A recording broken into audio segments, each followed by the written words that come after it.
Now looking over at a daylight savings bill, a proposed bill in the state of Georgia would switch the state to an Atlantic Standard Time, eliminating the need to change clocks twice a year. The bill, introduced by Bo Hatchett, has already passed the state Senate and is awaiting further action.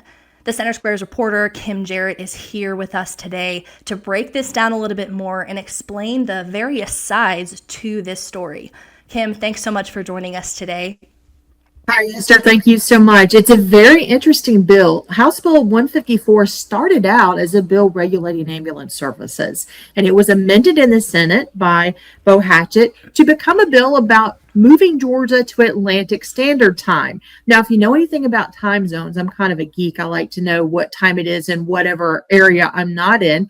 No one in the continental United States is in the Atlantic time zone. You have islands, things like that. That's the Atlantic time zone. So that's very unusual, number one. The second thing that's unusual about the bill, under the Uniform Time Act passed by Congress way back in the 60s, you cannot change your time zone unless you want to stay standard time. You can't say, I want permanent daylight savings time, and you definitely cannot go to the Atlantic time zone unless you have approval from the Department of Transportation. So it's a very interesting bill. No other state really is doing this.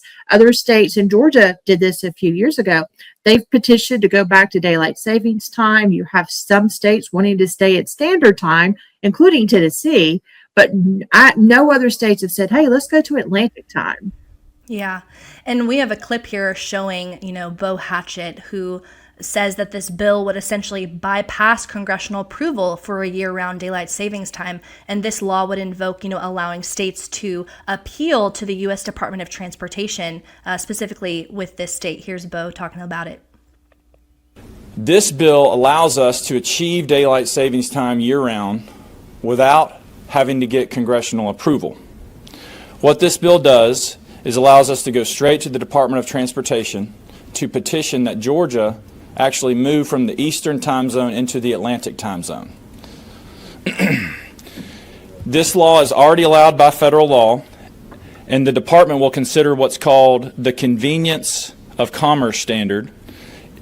If the federal government approves that, then Georgia will move to Atlantic Standard Time. So right now we're in Eastern Daylight Time.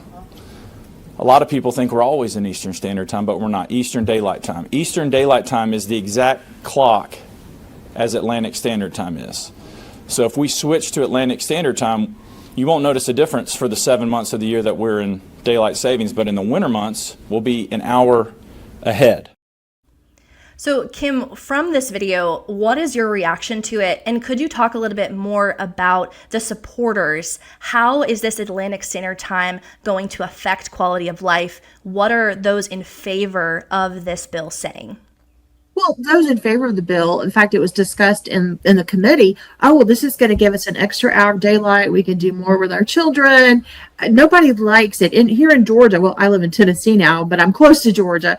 It gets dark at like 5:45. And I know in some areas of the country it gets dark sooner than that. But for us here in the South to get dark at 5:45 in December, we don't like that. So they're saying, hey, if we stay on what is Eastern Daylight Time and would become Atlantic Standard Time, we'll have more time with our kids. We can do more things after work. We won't be in the dark. So that's been the big pitch for that in this bill in particular. Yeah, there can definitely be an argument of happiness levels increasing once the spring comes around and the sun comes out a little bit more in the evening. But in your story, Kim, you don't just highlight the supporters, you also talk a little bit about the critics. Now, you had a conversation with JP. He's the founder of Save Standard Time. We have a clip of him talking a little bit about why he is opposing this bill, and I'd love to get your reaction on it. This all started in 2018 with Florida passing the first permanent daylight bill with the support of the Florida golf industry. And in 2019, 5 more states quickly followed, passing these permanent daylight bills. And in every single state, there was no debate about should we keep permanent standard time or permanent daylight time. It was simply we should ditch the switch. Florida chose daylight. Let's choose the same thing. And so that's how we kind of got these several states lined up asking for permanent daylight time. And that's what caused that's why I started this nonprofit, Save Standard Time, to try to bring to light the bad history of permanent daylight time, the bad science. So, Kim, what are your thoughts on that? I was really educated in my interview with JP. I didn't know a lot about the history of how this all started back in the early 20th century. The golfing industry, according to Mr. P, was the one who advocated for, hey, let's have some daylight savings time. Now, if you read a lot of studies, we quoted a study from the Cato Institute. Initially, when all this was pitched back in the 60s, oh, we're going to save on some energy cost. There have been some studies that show, no, there's not a savings on energy cost anymore. It's very minimal. And a lot of that is because if you're like in the summer here and you still have a lot of sunlight coming in at 7 and 8 o'clock, you're still running your air conditioner. It's not going to go down a little bit at night. So the other argument as made by many people for not changing those clocks twice a year is, hey, we lose that hour of sleep. It causes a lot of health issues. It messes up your sleep, which can mess up your mental health. There have been studies talking about more car accidents that happen during the time change. So that's the argument for the other side. Mr. P also noted that our bodies, we have a circadian rhythm that we get used to going to sleep and waking up at a certain time. And all this time change kind of messes that up. So those are the kind of the reasons why people say, hey, let's stay on. And then he says standard time is more lines up with science. That's when the sun is at 12 o'clock, the sun is right above you. When you go by standard time, as opposed with daylight savings time and you're moving those clocks, you kind of change that. Yeah. It is interesting to see how the first couple of days, when the time does change, people are maybe a little bit more grumpy, a little more groggy. So it'd be interesting to see if that was enacted. And we'll talk about in a little bit some states that have kind of already permanently enacted this kind of daylight savings time. But another thing that JP kind of highlighted is, though these states can, permanently change standard time without federal approval, switching to permanent daylight savings time typically requires action under the Uniform Time Act. And here's him kind of explaining a little bit more about that. The federal law, the Uniform Time Act, pre-approves permanent standard time. All you need to do is pass a state law saying that we exempt ourselves from daylight saving time, and it's done. That's what Arizona, Hawaii, and the 5 territories did, and that's what Georgia could do if you really wanted to right now. So what is your reaction to that, and why do you think Bo Hatchett doesn't think that's significant enough in his reasoning for bringing about this Atlantic Standard Time bill? Well, I just to say, mainly a lot of states have said we want either daylight savings time, or in this case, Georgia wants Atlantic time. Their whole reasoning, again, is we don't want to change the clocks. If we make it permanently, we're not doing the time change. And they want that extra hour of daylight that you don't get with standard time.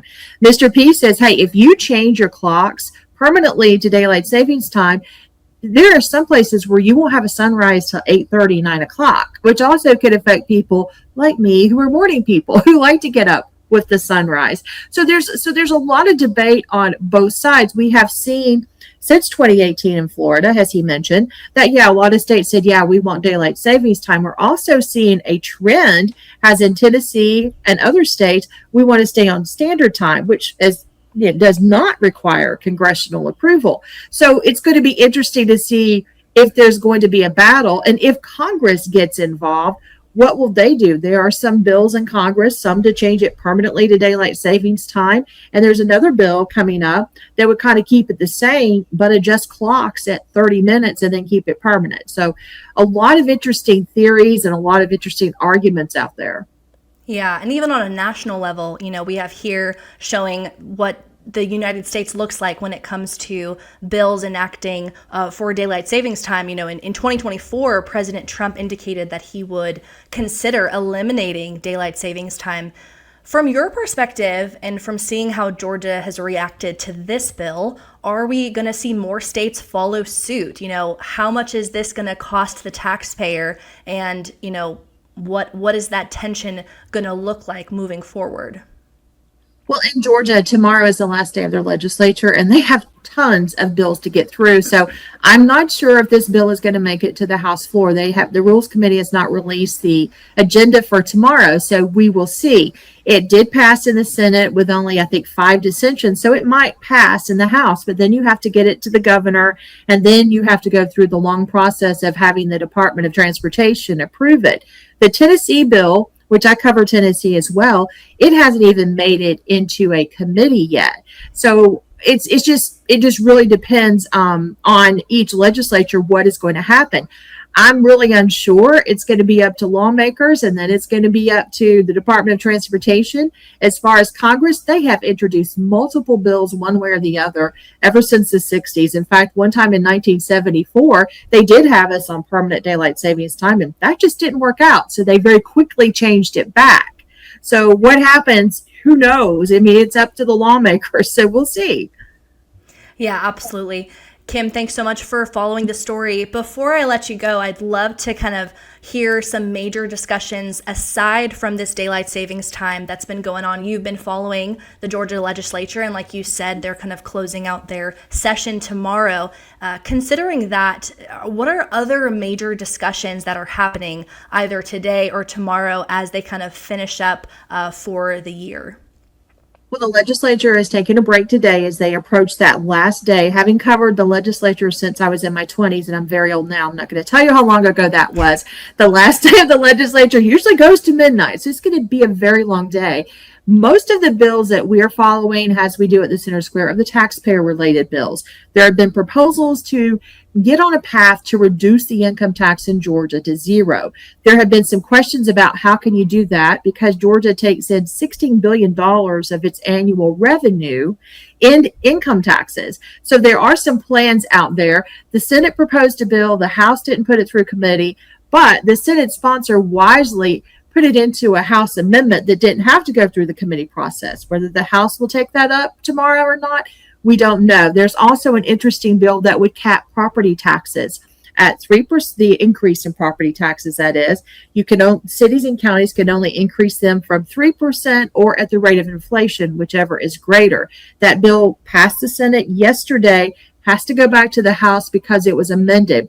Cities and counties are against this bill. We had an interview with the city manager of Decatur who said that will cripple us. It could cost us millions every year. But the House and Senate seem poised to pass that bill tomorrow, so we'll see what happens. A lot of news coming out of the state of Georgia. For those interested in following more stories coming out of the state of Georgia and across the United States, you can go to thecentersquare.com. Kim, thanks so much for joining us today.